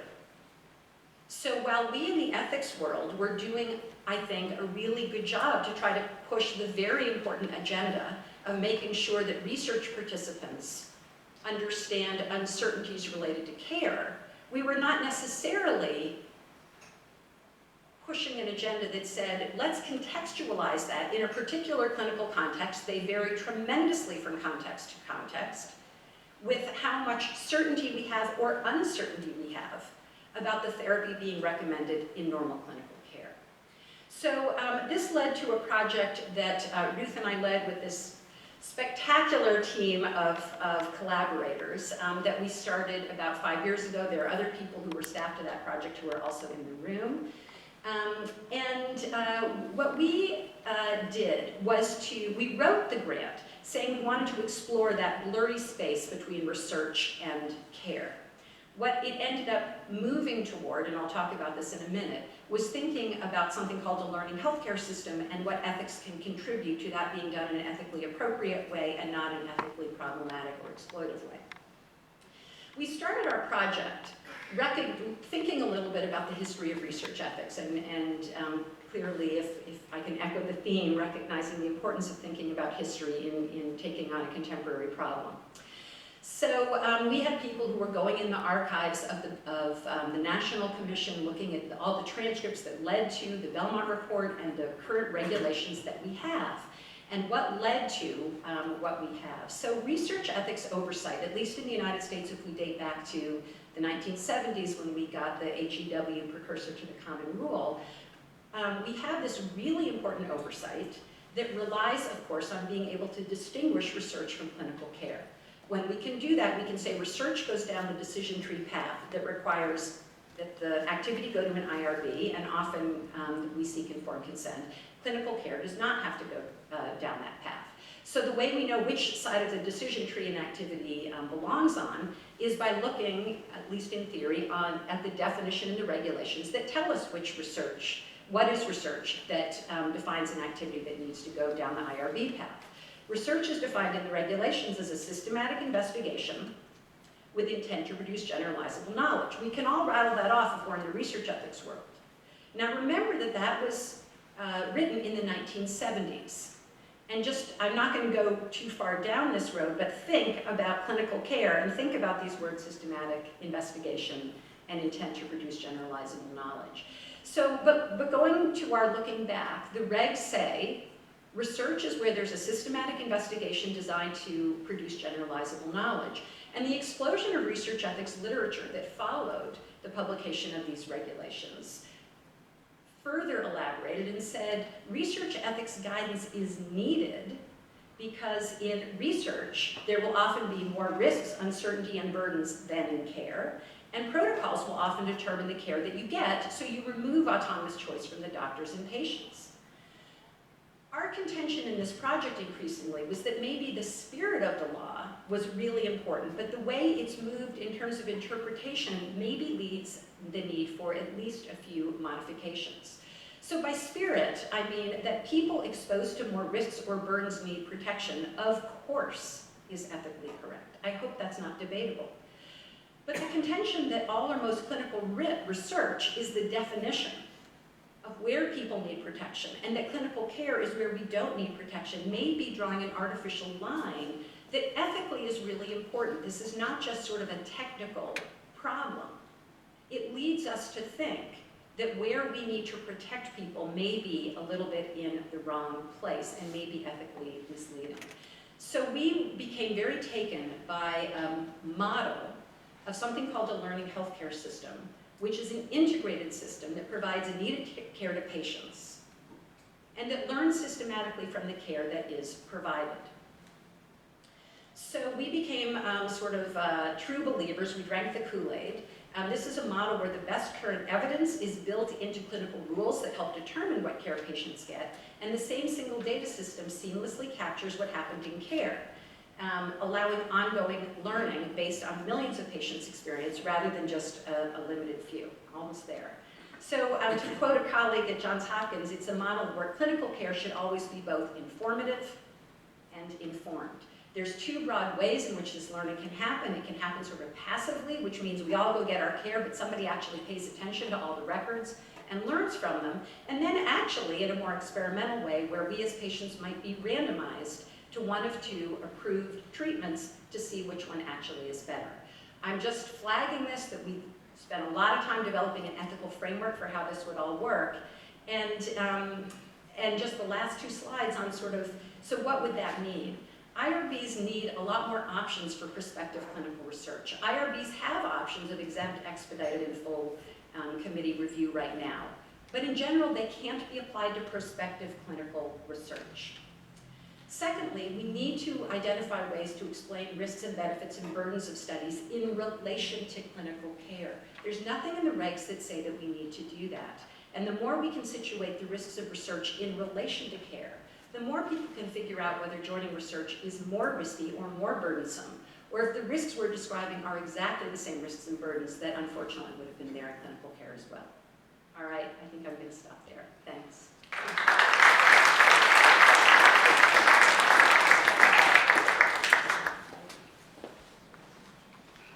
So are there questions?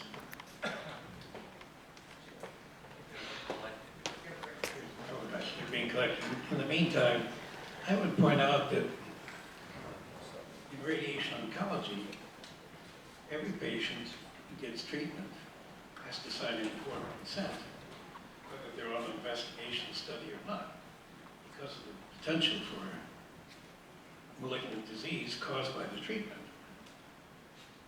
When I was a resident at Stanford, there were two kinds of consents. One was conventional treatment, and the other was investigational treatment. And every patient had to sign a consent in order to be treated. And it's their privilege to turn it down. I can only recall one person who did, but that's another story. When I went to Bethesda, where I was the head of the radiation oncology branch for 15 years, I had to come up with my own informed consent for regular treatment because they didn't have one. There were several instances where there were experiments going on at the time in the late 70s where there was no informed consent. I'm happy to say that by the time I left in the early 90s, everybody was signing informed consent of one type or another. So here are questions, one for Jeremy. Do you think or have data regarding the historical durability of such terms as study, clinical investigation, medical experiments? In other words, has the popular understanding of the terms changed over time?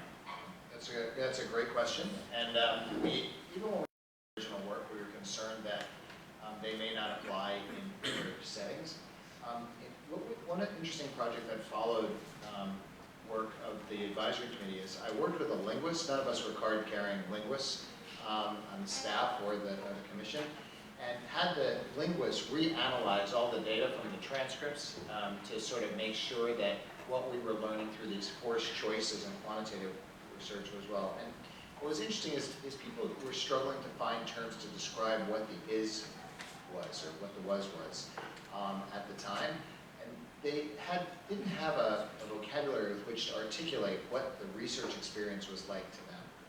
So whereas terms like experiment were durable in two different analyses, one through the interview transcripts and another through depictions in the media, so then newspapers, that they were durable then. So they seem to be generalizable at the time. But there is a warning. We haven't repeated that study, but there probably is good reason to do it. I have another question. I'm not sure, I guess Henry and I have to try to deal with this one. If research Have to do studies... with that inter-subject variability stuff? No. If research studies using microwaves as a directed energy that produce radiation, and the subject is being used without informed consent, does the committee have a responsibility, I don't or obligation to investigate. Microwaves, Henry. Thank you, Mike. So the committee doesn't exist anymore, so the committee doesn't have any responsibilities at the moment. As I hope I made clear, I'm not really an expert. I'm really not an expert on ethics, so I would say to Jeremy to ask him to answer this question, and that is, if someone believes something's being done unethically in a research environment, what are their options in terms of cutting? So, and Nancy can take this as well.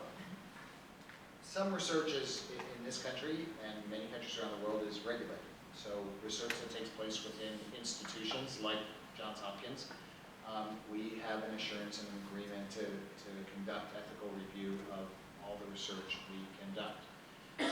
That obligation, at least in the United States, legal obligation doesn't extend to all research efforts that are done, unless you're working within an institution that's conducting research, federally funded research, and if you want to bring a drug to, or device or biologic to market under FDA rules.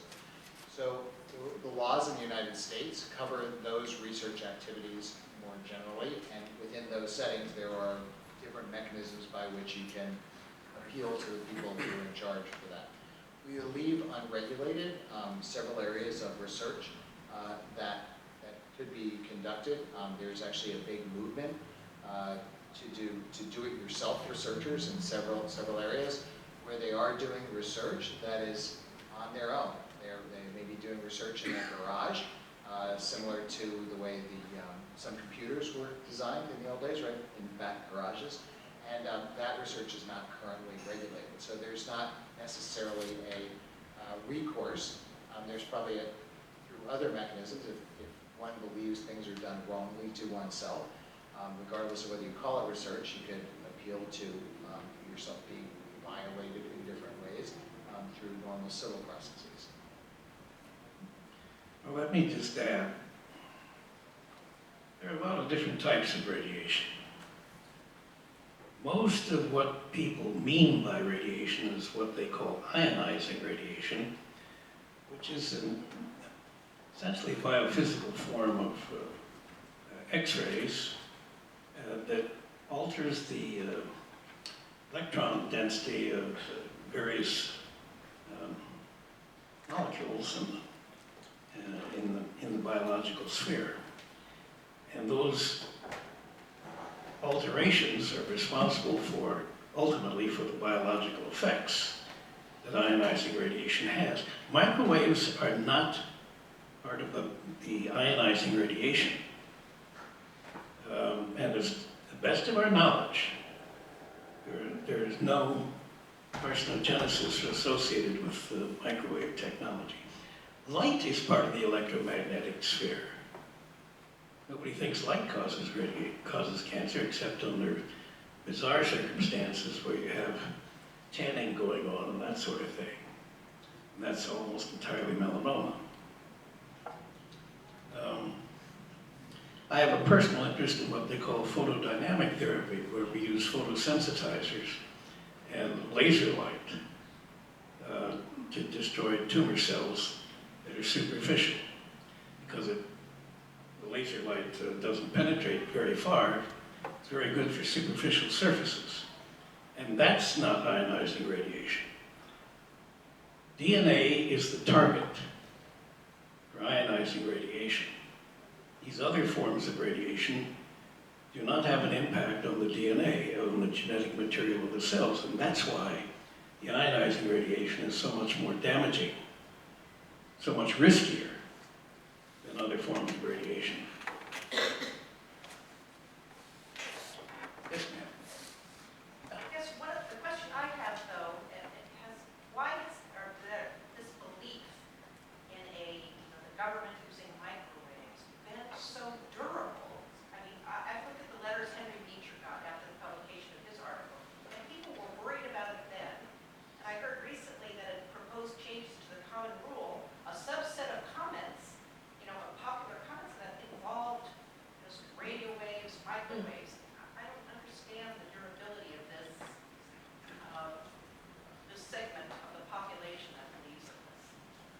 Well, we've got a segment of the population that doesn't believe in vaccination here. You know? Well, yeah, and it's scary and it's an unknown. And people can, I mean, I'm making it up, I'm speculating, I have no clue, but it seems like people, it's scary and it's an unknown. There's no data to demonstrate the risk. And that's really the important scientific issue.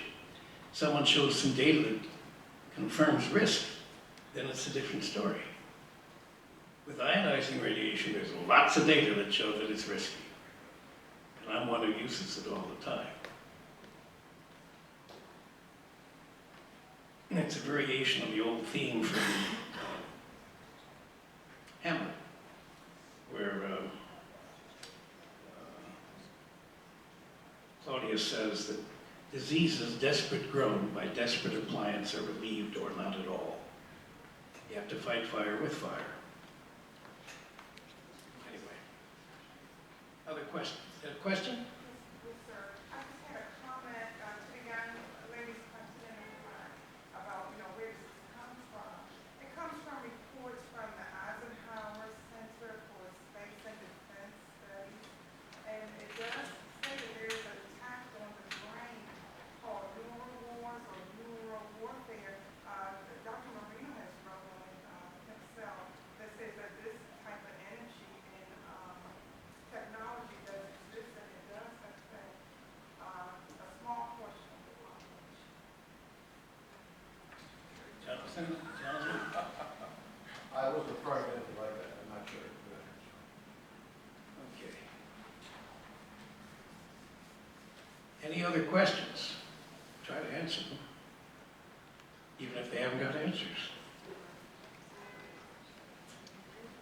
Well, then I think we're finishing 5 minutes early.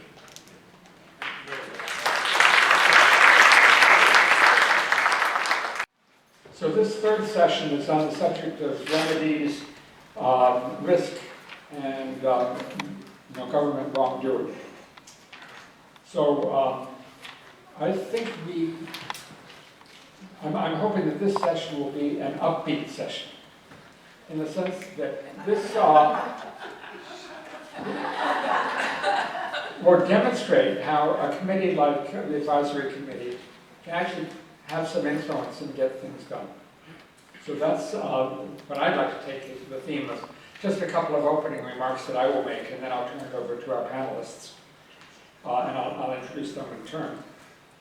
So much of what I think we're going to hear about in this session will address the 3 chapters near the end of the advisory committee's report.